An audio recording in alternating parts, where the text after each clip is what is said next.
Հղիության որ ժամկետում է տեղի ունենում ծննդաբերություն։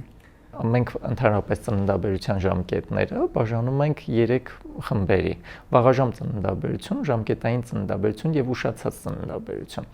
Հաշվի առնելով ըստ առաջին դաշտանից հաշված 37 շաբաթականից մինչև 42 շաբաթական ծննդաբերությունները, դրանք ժամկետային ծննդաբերություններն են։ Նախքան 37 շաբաթականը, բայց 22 շաբաթականից սկսած, երբ սկսում է ծննդաբերական գործունեություն եւ ծննդաբերում են կանայք,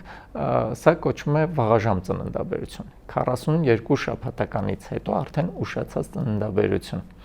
22 շաբաթականից փոքր պայմաններում, երբ ընդհատվում է հղիություն, սա արդեն մենք համարում ենք վիժումներ։ 22 շաբաթականից հետո նոր կոչվում է ծննդաբերություն եւ 22 շաբաթական